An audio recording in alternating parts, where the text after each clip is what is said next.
श्री गीता जी के पहले अध्याय का महात्म्य। एक समय पार्वती जी ने पूछा कि हे महादेव जी, किस ज्ञान के बल से आपको संसार के लोग शिव मानकर पूजते हैं, मृगशाला ओढ़े, अंगों में शमशान की विभूति लगाए, गले में सर्प और मुंडों की माला पहने रहते हो?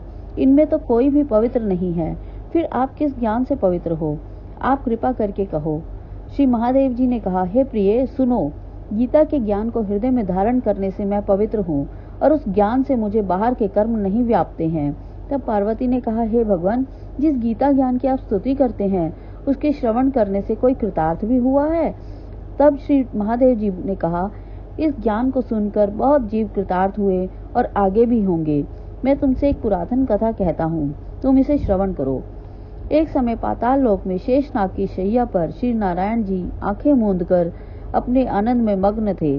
उस समय भगवान के चरण चापती हुई श्री लक्ष्मी जी ने पूछा, हे प्रभु, निद्रा और आलस्य उन पुरुषों को व्यापते हैं जो जीव तामसी हैं, फिर आप तो तीनों गुणों से अतीत श्री नारायण जी प्रभु वासुदेव हो। आप जो नेत्र मूंदे हो, यह मुझको बड़ा आश्चर्य है। श्री नारायण जी बोले, हे लक्ष्मी, मुझको निद्रा आलस्य नहीं व्यापता। एक शब्द रूप जो भगवत गीता है, उसमें जो ज्ञान है, उसके आनंद में मैं मग्न रहता हूँ।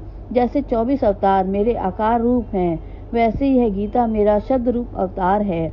इस गीता में ये मेरे अंग हैं। 5 अध्याय मेरा मुख है, 5 अध्याय मेरी भुजाएं हैं, 5 अध्याय मेरा हृदय मन है, 16वां अध्याय मेरा उदर है, 17वां अध्याय मेरी जंघा है, 18वां अध्याय मेरे चरण हैं।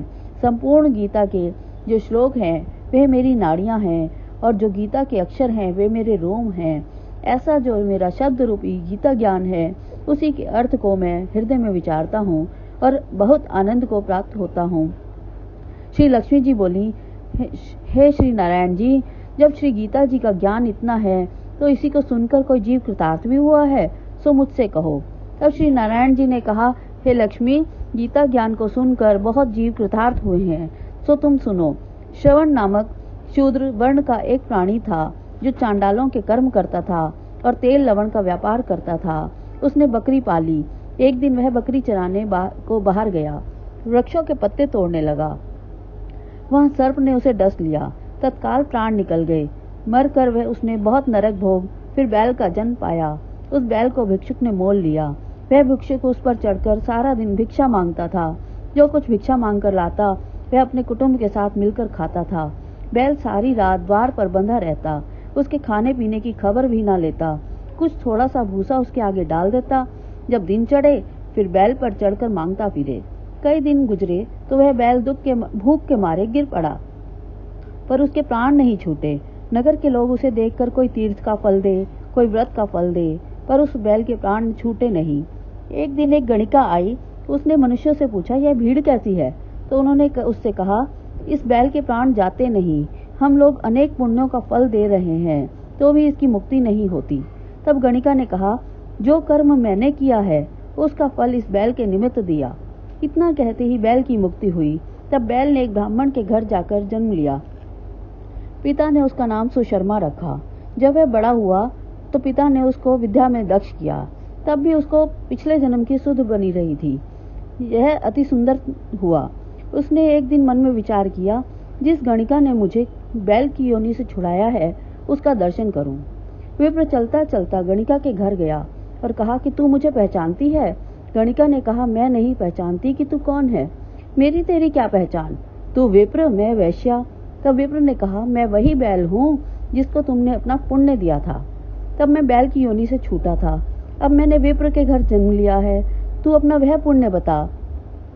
गणिका ने कहा, मैंने अपने जाने कोई पुण्य नहीं किया है, पर मेरे घर में एक तोता है, वह सवेरे कुछ पढ़ता है, मैं उसके वाक्य सुनती हूँ।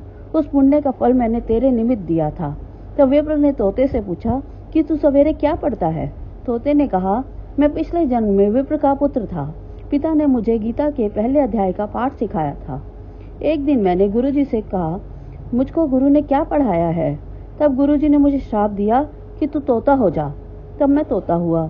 एक दिन एक बहेलिया मुझे पकड़कर ले गया। एक विप्र ने मुझे मोल लिया।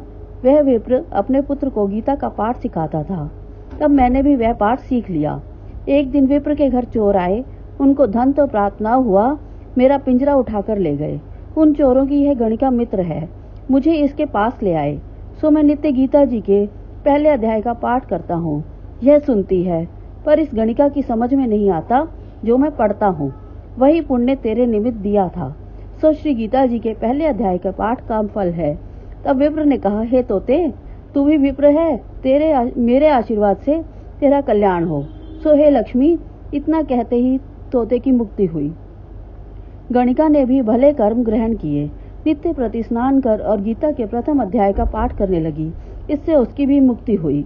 श्री नारायण जी ने कहा, हे लक्ष्मी, जो कोई अर्थ न जानकर भी गीता का पाठ करे या श्रवण करे तो उसको भी मुक्ति मिलेगी। इस प्रकार गीता के पहले अध्याय का महात्म्य समाप्त हुआ। श्री कृष्ण भगवान की जय।